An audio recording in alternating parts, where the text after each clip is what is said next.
और ये ट्वीट मैं इसलिए बता रहा हूं कि अभिव्यक्ति की आजादी के नाम पर हिंदुओं की आस्था के साथ खिलवाड़ किया जा रहा है। और वो इसलिए मैं कह रहा हूं, कई लोगों की भावनाएं आहत हुई हैं और मां काली का फिर अपमान किया है। एक ऐसी तस्वीर फिर से जारी की है जो वाकई सवाल खड़े करती है, क्या यह प्रोवोकेशन नहीं है? सवाल सबसे बड़ा यही कि आखिर बार बार जिस तरीके के ट्वीट किए जा रहे हैं, एक के बाद एक ट्वीट किए जा रहे हैं, क्या यह प्रोवोकेट करने की कोशिश नहीं है? क्या यह उकसाने की कोशिश नहीं है? और हम भी उसी पर चर्चा कर रहे हैं। चर्चा इस बात की है कि बार बार इस तरीके के ट्वीट करना क्या दर्शाता है, क्या बताता है? एक बार फिर से ये ट्वीट किया है लीना मणि मेघमलाई ने। वापस हम एक बार फिर से दर्शकों का रुख करेंगे और सीधा सवाल मैं इस बार अवधेश जी आपसे पूछ रहा हूं, उसके बाद श्रीराज जी आपके पास आऊंगा। ये देखिए बार बार ट्वीट हो रहे हैं। अब विश्व हिंदू परिषद हेल्पलाइन नंबर जारी कर रहा है, लोगों को डर लग रहा है और ये हिंसा भड़का रहे हैं, ये लोगों को उकसा रहे हैं।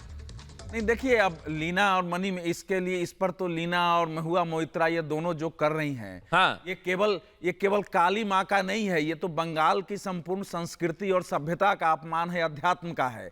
ये तो वहाँ के लोग भी तय करें भारत का, क्योंकि काली हमारे यहाँ उनको तो ये कहा गया है कि वो इसलिए महाकाली हैं क्योंकि शिव जी जो महाकाल हैं वो संपूर्ण सृष्टि को समाहित करती हैं, शिव जी को भी समाहित करती है।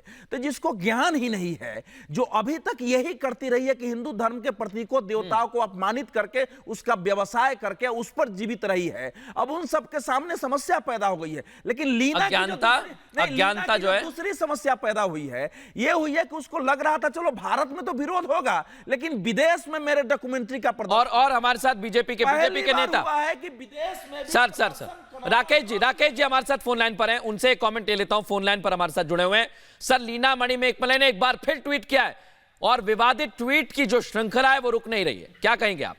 देखिए, लीना भारत के संविधान के तहत जो एक लिबरल डेमोक्रेसी और सेकुलरिज्म ने अपनाया है, जी राकेश, उस पर सीधा आघात कर रही हैं। हाँ। देखिए, कोर्ट में आप जाएं, जो व्यक्ति उत्तेजना में फैलाता है उसे उतना ही दोषी माना जाता है जो उत्तेजना के बाद जो कोई गतिविधि होती है। हाँ। वह समाज में उत्तेजना फैलाकर समाज में एक असहिष्णुता फैलाना चाहती हैं और इस प्रकार की गतिविधियों के द्वारा वो पूरे भारत के समाज को तोड़ना चाहती है। न वो काली जी के महत्व को जानती हैं, न काली जी के आध्यात्मिक इतिहास को जानती हैं, और काली जी के होने का क्या कारण था, काली जी की गतिविधियों के पीछे क्या आध्यात्मिक कारण था, उसे नहीं समझ पा रही। वो मार्क्सवादी भाषा में जो इन शब्दों का प्रयोग होता है उन्हीं शब्दों का प्रयोग कर रही है। मुझे लगता है लीना एक सभ्य फिल्म डॉक्यूमेंट्री मेकर की तरह यदि व्यवहार करती तो उनका स्वागत होता है, लेकिन वह एक इस आयु में सिर्फ प्रसिद्धि के लिए या उनके पीछे शायद कोई ताकत काम कर रही है जो ये सब करवा रही है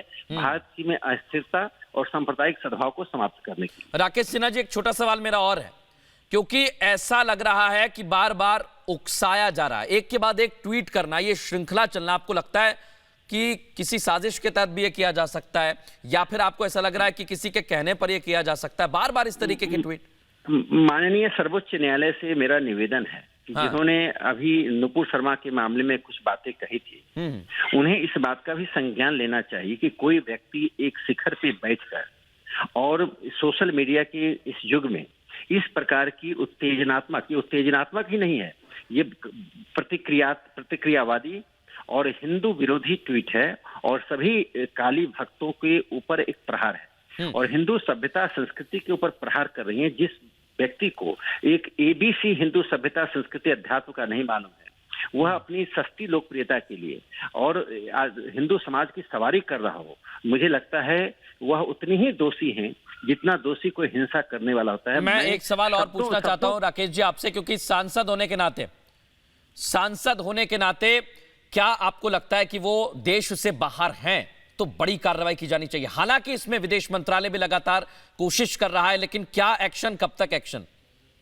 देखिए, मुझे लगता है वो एक बड़ी ताकत के हाथों में खेल रही है और इस पर बड़ी गंभीरता से विचार करने की आवश्यकता है और उन पर कार्रवाई तो अवश्य संभावी है, कार्रवाई होगी।